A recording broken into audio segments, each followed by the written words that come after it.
going on, guys? Welcome back to the channel. You know who it is by now, Jimothy. So ladies and gents, we are back. I've taken a little bit of a hiatus from the channel. I've actually been away with the family. I went to somewhere in the UK called the Cotswolds. Comment down below if you've definitely been there. It's a beautiful place. Loads of like scenery, loads of farmland, loads of places to go for like a walk and stuff like that. It was actually quite refreshing, mainly because I had a bit of time off and I just wanted a bit of a break before we got back into the swing of work and all that kind of stuff. But anyway, we are here. Now this is something that I've wanted to bring to the channel for a while, which is just a little bit of a weekly discussion on or about Yu-Gi-Oh basically. And today's discussion is going to center around the current format, and what your thoughts are, where it's going, how you feel like it could be balanced in somewhat, and just the way that Yu-Gi-Oh is at the moment. Now, just to jump in straight in with 2 feet basically, I feel like the current format as a whole could be very interactive, intriguing, interesting. All the superlatives could be really good basically, apart from just a couple of outliers. And the reason I say this is because there's a lot of decks that can quite viably compete basically. There's a lot of rogue strategies that can compete. There's a lot of cards in the format that allow you to just be able to try and keep up with some of the more meta decks, so to speak, and it's quite refreshing to see. However, there are 2 glaring outliers which seems to be affecting just the way that the game's being played at the moment, and that is obviously the Brave or the Adventures token stuff, as well as DPE. Now DPE's been in the format for a while now, so it's kind of expected. It's nowhere near as oppressive, even though it is, it's nowhere near as oppressive as the Brave token stuff, for example, but it's still a very splashable engine that's just been thrown into literally every deck. I've seen like B Trooper DPE, I've seen Tri Brigade DPE, and I get it, it's a powerful card, people are going to play it, it's an effective strategy, but it does make deck building a little bit boring, to be honest, because you just know that you're going to splash that engine in, and the same goes for the Brave token. Now in my opinion, DPE in of itself is a nice tech. It's something nice to have in the deck. It actually boosts a lot of the rogue strategies and helps them to be able to grind, or at least try and compete with the more meta strategies, so to speak.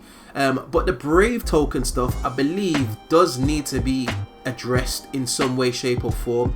Now, going on a little bit of a tangent, I know Konami has kind of like revised their policy on how they're going to issue the ban list, and I've actually tried to discuss, or well, they've suggested that the ban list is just going to appear in a few months rather than giving a no sooner than date, mainly because there was a few people that were complaining for the ban list, especially when it comes to like live streams or Twitter, just basically shouting at Konami saying give us a list, and I can understand their frustrations. There's obviously ways that you can express your feelings without having to be rude, but Konami have kind of shied away from that, so it feels like we're in a bit of a format, well, a bit of a lull basically, because we don't actually know when the ban list is going to drop. It could drop anytime, it could drop now, it could drop tomorrow, it could drop in a couple of weeks. We just don't know, and I think that's a good thing at times. But with the current format, with the oversaturation of Brave and like DPE and these 60 card pile decks, or just a mishmash of just like good engines altogether, I feel like the format needs a little bit of a freshen up.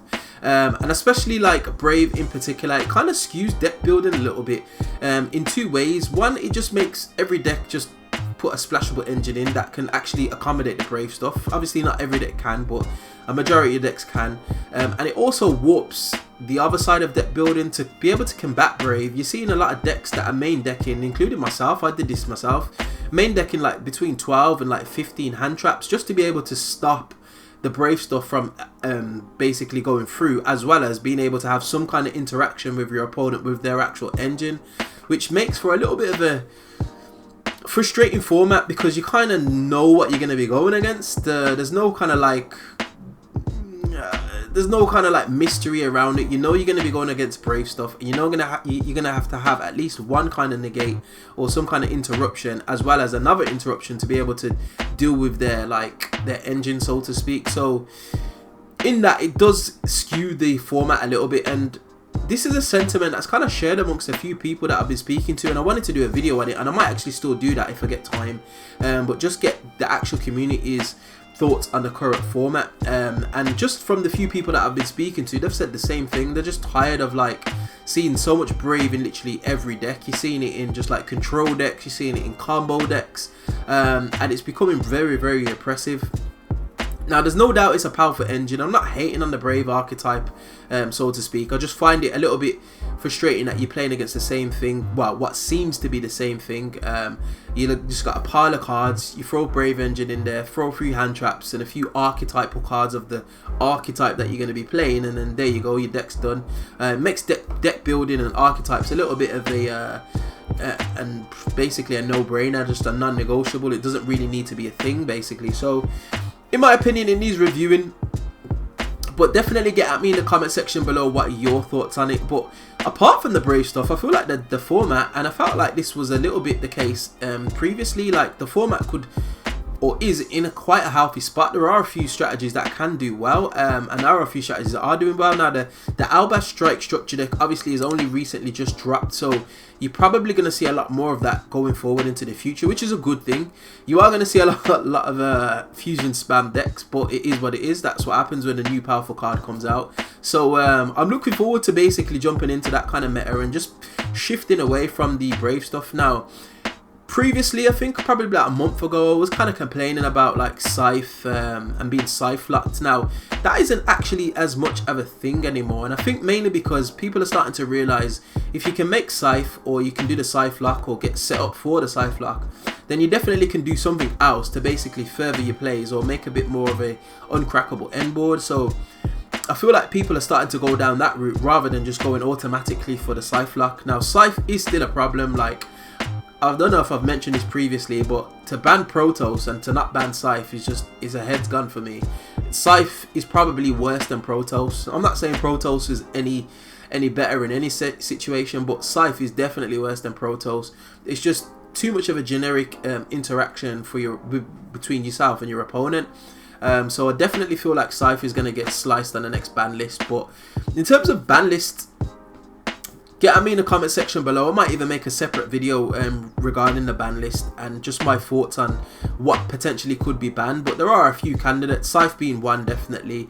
And in terms of just to step into what my thoughts are, I do think that a ban of Wandering Griffin Rider could potentially kind of balance out the adventure token stuff, mainly because it takes away the Omni Negate for free. Basically, you still can play your Rite of Armacia. It still becomes a very, very powerful engine. You still got Draco back for the bounce, but just having a free negation for no reason, just taking that away from some of the decks that are abusing it, basically, like Prank Kids, which is already a good deck by itself with a lot of grind game. Obviously, it's a little bit more of a glass cannon with one Meow Meow Mew, but just removing the Omni Negation to be able to interact with your opponent a little bit more significantly might do a little bit in the way of balancing the current deck, and not being able to just basically ostracize all the people that have spent like 300-400 quid on like a Brave engine or an adventure engine or whatever you want to call it. So those are just my thoughts, ladies and gents.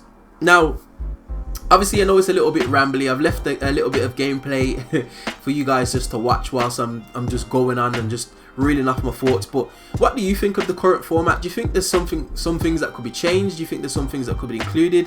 What are your thoughts on the upcoming ban list? Like I said, I'm probably going to be doing a ban list video coming up, so definitely keep your eyes peeled to the channel for that. But yeah, just get at me in the comment section below.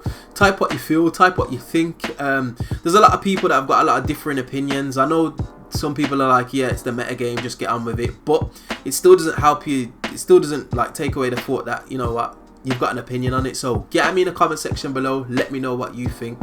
And as always, we find ourselves at the end of another video. If you did enjoy this discussion, you know what to do by now. Hit that like button, share, subscribe, all of that beautiful good stuff. And I will definitely see you guys in the next video. Hope you enjoyed. Peace.